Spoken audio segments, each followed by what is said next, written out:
Hello guys, कैसे हैं आप सब। आज की वीडियो आपके लिए बहुत ही स्पेशल है। आज मैं आपको बताने जा रही हूँ कि हमारे 2020 सेशन के अंदर हमारे मैथ्स के सिलेबस में क्या क्या पोर्शन हम लोगों ने डिलीट कर दिया है। सीबीएसई ने ये काम तो बहुत अच्छा किया, क्योंकि इस दौरान जो हम लोग ऑनलाइन क्लासेस ले रहे हैं तो स्टार्टिंग करने के टाइम हमारा बहुत सारा समय वेस्ट हो गया, जिसमें कि हम प्रॉपर चैनल के थ्रू पढ़ नहीं सके। और क्योंकि ये डिस्टेंस लर्निंग है तो हम जो एक्चुअल लर्निंग करते थे उसमें कुछ चीज़ें हमें प्रैक्टिकली शो करना बहुत आसान होता था, एक्सप्लेन करना। बट हम इंडियंस के लिए ये ऑनलाइन का कंसेप्ट थोड़ा सा न्यू है, इसलिए सीबीएसई की गाइडलाइंस के अकॉर्डिंग उन्होंने हमारा कुछ पोर्शन डिलीट कर दिया है। अब इस वीडियो में मैं आपको चैप्टर वाइज कौन कौन सा पोर्शन डिलीट कर दिया है उससे रिलेटेड आपको पूरा एक्सप्लेनेशन करूँगी। यहाँ पर कौन सी एक्सरसाइज डिलीट हुई है, एक्सरसाइज का कौन सा क्वेश्चन डिलीट हुआ है। हालांकि आपके टीचर्स ने आपको 2-3 वीक्स पहले ही ये सब कुछ बता दिया होगा, लेकिन मैंने ये वेट करके वीडियो बनाई है ताकि जो भी चेंजेस सीबीएसई ने करने हैं वो एक बारी फाइनलाइज हो जाएं। और अब एग्ज़ाम भी नियर है आपकी, क्योंकि 1 मंथ के बाद आपके हाफ ईयरली एग्ज़ाम्स आएंगे, तो उसके लिए अब आप सब रेडी हो। तो अब अपनी अपनी सभी बच्चे बुक्स निकाल लीजिए और एक एक पेंसिल ले लीजिए। चैप्टर वाइज मैं आपको सब कुछ बताती जाऊंगी, आप सब वहाँ पर क्रॉस मारते जाइए जो पोर्शन आपका नहीं आना है, ताकि at the time when you are revising the syllabus तो आपको कोई कन्फ्यूजन नहीं होगी कि ये चैप्टर आना है या ये पार्ट आना है इस चैप्टर का या नहीं आना है। So let's start this part now. We are beginning with chapter 1, this is number system. आप सभी ने इसके अंदर रैशनल और इरेशनल नंबर का कंसेप्ट पढ़ा था। इसमें एक कंसेप्ट आता है representation of a rational number through successive magnification. इसके अंदर हम ये एक्सरसाइज आपकी 1.4 है। इसमें rational number that is terminating and non terminating repeating decimal को हम नंबर लाइन पर सक्सेसिव मैग्निफिकेशन के मेथड से हम उसको रिप्रेजेंट करना सीखते हैं। अब सिर्फ ये वाला पोर्शन जो है आपका डिलीट कर दिया गया है, this portion is deleted, right. तो अब आपको ये वाला पोर्शन एक्सरसाइज 1.4 नहीं करनी है। अब आप अपनी अपनी बुक में जाइए, एक्सरसाइज 1.4 के आगे क्रॉस लगा लीजिए, ठीक है। वैसे भी ये टॉपिक इतना इम्पॉर्टेंट था नहीं, कई स्कूल्स में ये पहले भी नहीं करवाते थे, बट अब क्योंकि इसका कोई यूज़ नहीं दिखा तो हमने इसको डिलीट कर दिया है। सीबीएसई ने मैक्सिमम वही पोर्शन डिलीट किया जिसका बहुत ज़्यादा यूज़ नहीं था, ठीक है। चलिए अब हम स्टार्ट करते हैं यहाँ से। Chapter 2 polynomial, statement and proof of factor theorem. Children, factor theorem का हम एप्लीकेशन तो अभी भी एग्ज़ाम में आएगी, लेकिन इसकी जो प्रूफ है, फैक्टर थ्योरम का प्रूफ जो है ये नहीं आएगा, और इसके स्टेटमेंट भी। सिर्फ आप इसको अंडरस्टैंड कर लीजिए, इसको कैसे यूज़ करना है फैक्टर थ्योरम को। किसी भी पॉलिनोमियल का फैक्टर निकालने के लिए हम इसको यूज़ करते थे, तो इसकी एप्लीकेशन, इस पर बेस सारे क्वेश्चंस आएंगे, सिर्फ इसकी थ्योरम आपको याद नहीं करनी है। और इसके अलावा है आपके identity number 8 which is very very important. But अब क्योंकि ये न्यू आइडेंटिटी थी, इन्होंने इस आइडेंटिटी को डिलीट कर दिया है। इस आइडेंटिटी के अंदर आपकी थ्योरम थी x³ + y³ + z³ - 3xyz = product of 2 brackets. अब इस आइडेंटिटी पर बेस्ड जो भी क्वेश्चंस हैं वो भी डिलीट हो जाएंगे ऑटोमेटिकली। सो एक्सरसाइज 2.5 अगर आप यहाँ देखते हो, एक्सरसाइज 2.5 में क्वेश्चन नंबर 11, 12, 13 एंड 14 ये 4 क्वेश्चंस जो हैं वो डिलीट हो गए हैं अब आपके, ठीक है। और अगर इसी से रिलेटेड कोई भी एग्जाम्पल था तो वो भी ऑटोमेटिकली डिलीट हो गया है। तो आपके लिए यहाँ पे भी एक पोर्शन कम हो गया है आपका इस चैप्टर के अंदर, पॉलिनोमियल के चैप्टर के अंदर। चलिए अब कोऑर्डिनेट ज्योमेट्री देखते हैं। तो बहुत आसान था, इसमें कुछ भी डिलीट नहीं हुआ, ये पूरा चैप्टर एज इट इज़ आएगा, क्योंकि इसके बिना जब तक आपको कोऑर्डिनेट ज्योमेट्री नहीं आएगी आप लीनियर इक्वेशन नहीं कर सकते। इसलिए कोऑर्डिनेट ज्योमेट्री, जिसमें बेसिकली आपको प्लॉटिंग ऑफ पॉइंट्स सिखाया गया था, वो एज इट इज़ आएगा। अब चैप्टर नंबर 4 पे आ जाते हैं, लीनियर इक्वेशन इन 2 वेरिएबल।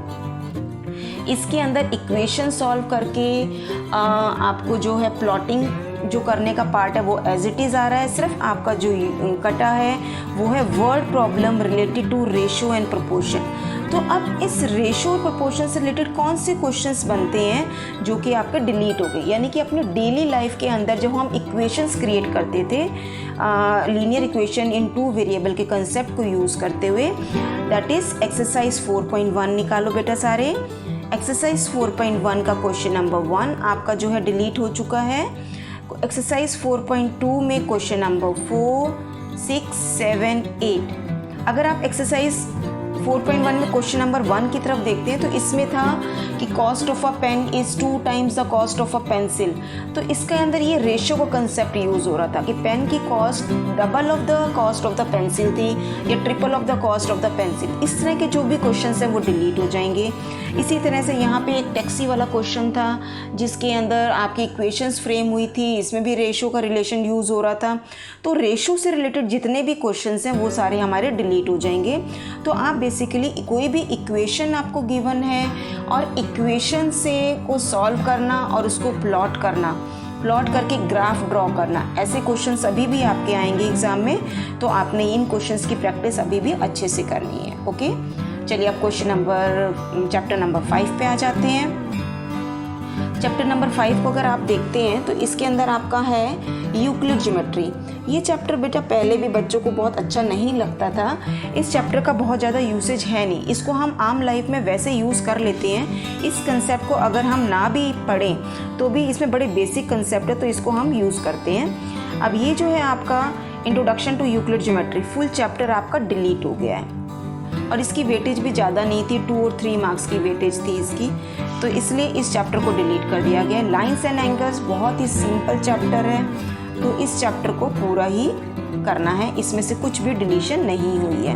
अब आते हैं ट्राइंगल्स वाले चैप्टर पे, चैप्टर नंबर 7। इस चैप्टर को अगर आप देखते हैं तो इसके अंदर ये थ्योरम थी आपकी ASA की थ्योरम। इसमें हमने कॉन्ग्रुएंसी के रूल्स पढ़े हैं। तो ये आपके जो रूल था ASA, 2 angles and included side, ये थ्योरम का प्रूफ हमें करना पड़ता था और ये प्रूफ के आपके 3 पार्ट्स थे। तो बच्चों को ये वाले थ्योरम जो डिफ़िकल्ट भी लगती थी तो इस थ्योरम को यहाँ से डिलीट कर दिया गया है। तो अब इस चैप्टर के अंदर कौन कौन सी थ्योरम्स आपको विद प्रूफ करनी है, एक तो है एंगल सम प्रॉपर्टी वाली थ्योरम, एक angles opposite to equal side. ये 2 थ्योरम्स हैं जिनके प्रूफ अब आपको इस चैप्टर में करने हैं। बाकी ये 3rd थ्योरम आपकी डिलीट हो गई है। ये बहुत ही अच्छा किया क्योंकि ये थ्योरम वैसे भी बहुत लेंदी थी, बच्चों को एवरेज बच्चों को करने में इसको मुश्किल आती थी। इसके बाद एक इन्होंने बहुत ही इंपॉर्टेंट टॉपिक डिलीट कर दिया है, that is inequality in triangle. Inequality in triangle ये आपके एक्सरसाइज 7.4 पर बेस्ड है। सारे इस एक्सरसाइज के क्वेश्चंस जो हैं आपके इस टॉपिक पर बेस्ड हैं कि अगर साइड बड़ी है तो उसके अपोजिट एंगल बड़ा होता है, लार्जर होता है, या किसी ट्राइंगल का जो सबसे बड़ा एंगल होता है उसके सामने वाली साइड सबसे बड़ी होती है। ये कंसेप्ट है तो इसका बहुत ज़्यादा यूज़ नहीं अभी आपके 9th और 10th क्लासेस में था, तो ये टॉपिक आपका डिलीट कर दिया है। इट मीन्स आपको एक्सरसाइज 7.3 तक करना है, जिसके साथ अंदर आपको ये थ्योरम जो है आपकी 7.1 इसको डिलीट कर दिया गया है। इस थ्योरम का प्रूफ आप नहीं करेंगे, सिर्फ आप इसकी कॉन्ग्रुएंसी की कंडीशन को याद कर लेंगे। चलिए अब हम चैप्टर 8 की तरफ मूव करते हैं। चैप्टर 8 जो आपका है इसके अंदर आपका है क्वाड्रिलेटरल। ये चैप्टर आपने पूरा करना है, इसके अंदर कुछ भी डिलीट नहीं किया है, ये चैप्टर आपको एज इट इज़ करना है। उसके बाद आते हैं chapter 9, area of a parallelogram and triangle. ये वाला चैप्टर बेटा आपका डिलीट कर दिया गया है क्योंकि इस चैप्टर के क्योंकि आपका 30% पोर्शन हमें डिलीट करना था। तो क्वाड्रिलेटरल का कंसेप्ट तो आपके आगे तक भी यूज़ होना है, इसका कंसेप्ट बहुत ज़्यादा यूज़ नहीं करना था, तो इस चैप्टर को हमने डिलीट कर दिया है। अब आते हैं सर्कल वाला चैप्टर। ये भी चैप्टर बहुत इंपॉर्टेंट है। इस चैप्टर के अंदर सर्कल थ्रू 3 पॉइंट्स, इसके अंदर एक कंस्ट्रक्शन हुआ करती थी आपकी कि आपको 3 नॉन कोलिनियर पॉइंट्स को ज्वाइन करते हुए यूनिक कंस्ट्रक्शन करना पड़ता था सर्कल की। आपका था 3 पॉइंट को ज्वाइन करके हम कोई भी एक यूनिक सर्कल को कंस्ट्रक्ट कर सकते हैं। तो अब कंस्ट्रक्शन को ऑनलाइन एक्सप्लेन करना इज़ नॉट वेरी इजी, तो इस पार्ट को डिलीट कर दिया गया है। इसके साथ साथ आपकी थ्योरम है 10.10 पेज नंबर 181 में थ्योरम 10.10, इस थ्योरम को भी डिलीट कर दिया गया है। इसके अलावा इस चैप्टर में से और भी कुछ डिलीट नहीं किया गया है। तो आप इस चैप्टर को पूरा करेंगे, सिर्फ ये कंस्ट्रक्शन है इसको आपको डिलीट करना पड़ेगा। इसके क्वेश्चंस 10.2 के अंदर आते हैं तो आप उसको डिलीट कर दीजिएगा, ठीक है। आप अपनी अपनी बुक्स के अंदर मार्क करते जाइए, ये वाला आपका कंस्ट्रक्शन का पार्ट नहीं आएगा। अब आते हैं हम चैप्टर 11 पर। Chapter 11 was construction. Just wait a minute, we have to first of all do construction part, chapter 10, and after that just wait a minute children, let me see where is construction of chapter is not here, so let me see where it is given. Okay, here it is construction of, okay, now it is here chapter 11 construction, right? Now you can see here children, here we are constructing the triangles with different condition. This is the new concept. Basically angles को bisect करना, line segment को bisect करना, ये सभी आपको आता है। तो फर्स्ट एक्सरसाइज तो आप कर लेंगे जिसमें एंगल्स की कंस्ट्रक्शन है, 60 डिग्री एंगल, 30 डिग्री एंगल, उनको बाइसेक्ट करना, ये सब आप करेंगे। एक्सरसाइज 11.2 अगर आप देखते हैं तो एक इन्होंने स्पेसिफिक केस को डिलीट कर दिया। ये अपने आप में वैसे भी बड़ा डिफ़िकल्ट केस था बच्चों के लिए। जब आपको पेरीमीटर गिवन है किसी भी ट्राइंगल का and the base angles are given, उस केस के को यूज़ करते हुए जो हमें कंस्ट्रक्शन ऑफ अ ट्रायंगल करनी होती थी वो डिलीट कर दिया गया है। तो इस पर बेस्ड आपका सिर्फ क्वेश्चन नंबर 4 बनता है एक्सरसाइज 11.2 का। तो आपको इस पार्ट को डिलीट करना है। आप अपनी अपनी बुक में एक्सरसाइज 11.2 में क्वेश्चन नंबर 4 को डिलीट कर दीजिए। आइए अब हीरोन्स फार्मूला पे आते हैं। हीरोन्स फार्मूला बहुत ही आसान है और इसकी यूसेज करते हुए हम किसी भी ट्रायंगल का एरिया निकाल सकते हैं, जिस केस के अंदर हमें half into base into height का कंसेप्ट यूज़ नहीं कर सकते थे। तो Heron's formula is applicable in all those cases where we know the length of all the 3 sides of a triangle. इसी कंसेप्ट को यूज़ करते हुए हमने क्वाड्रिलेटरल्स का एरिया भी निकाला इस ट्रायंगल के एरिया का कंसेप्ट करते हुए। लेकिन अब ये जो क्वाड्रिलेटरल का एरिया निकालना है इसको डिलीट कर दिया गया है। तो आपकी एक्सरसाइज 12.2 पेज नंबर 206 और 207 पर वो सभी क्वेश्चंस डिलीट हो जाएंगे जिसके अंदर ट्रेपीजियम का एरिया, क्वाड्रिलेटरल का एरिया या पैरेललोग्राम का एरिया निकालना है और जिसके अंदर की हमें हीरोन्स फार्मूला का यूज़ करना पड़ रहा था। तो बेसिकली आपको एक्सरसाइज 12.1 ही मेनली करनी है। 12.2 के मैक्सिमम क्वेश्चन सब आपके डिलीट हो जाएंगे। चलिए सिर्फ वही क्वेश्चंस करेंगे जिसमें ट्रायंगल्स डायरेक्टली यूज़ हो रहा है और जिसके अंदर कोई भी आपका क्वाड्रिलेटरल फॉर्म नहीं हो रहा है। Surface and area and volume ये चैप्टर आपका पूरा आएगा क्योंकि 10th क्लास के अंदर इस चैप्टर का पूरा यूसेज है, तो इसके अंदर कुछ भी डिलीट नहीं किया गया है। ये चैप्टर आपको पूरा करना पड़ेगा। हाँ, ये चैप्टर लेंथी ज़रूर है बट बेटा बड़ा इंटरेस्टिंग चैप्टर है और हमने इसकी सारी वीडियोज़ कर भी ली हैं। आपने देखा होगा, आप एक एक करके सारी वीडियोज़ कर लीजिएगा, आपको ये चैप्टर पूरा अच्छे से समझ में आ जाएगा। अब आते हैं हम चैप्टर नंबर 14। इसके अंदर भी आपका बेटा ज़्यादा पोर्शन डिलीट नहीं किया गया है। एक सिर्फ हिस्टोग्राम आपका वो डिलीट किया गया है जिसके अंदर आपके क्लास इंटरवल का साइज़ वेरी करता है। हमें हिस्टोग्राम बनाना आता है जिसके अंदर क्लास साइज़ आपका यूनिफॉर्म रहेगा, सेम रहेगा, लेकिन जिसके अंदर क्लास साइज सेम नहीं, जैसे क्लास इंटरवल है 10 to 20, 20 to 50, 50 to 70। जब आपका क्लास इंटरवल सेम साइज़ का नहीं है उस केस के अंदर हमें फ्रीक्वेंसी को एडजस्ट करना पड़ता था। तो हमने वो वाले पोर्शन डिलीट कर दिए जिसमें क्लास इंटरवल सेम नहीं है। तो इसके ऊपर बेस्ड कौन से क्वेश्चंस थे आपके? एक्सरसाइज 14.3 का क्वेश्चन नंबर 8 और 9 आपका इसके ऊपर बेस था। तो ये दोनों क्वेश्चन डिलीट हो गए और इससे रिलेटेड एग्जाम्पल भी आपके डिलीट हो गए हैं।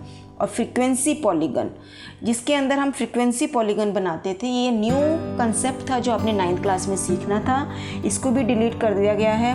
तो एक्सरसाइज 14.3 के वो सभी क्वेश्चन जिसमें फ्रीक्वेंसी पॉलीगन ड्रॉ करना था, तो फ्रीक्वेंसी पॉलीगन सिर्फ आपका जो है पोर्शन डिलीट हुआ है। वहाँ पर टीचर आपसे हिस्टोग्राम जरूर बनवा सकती है।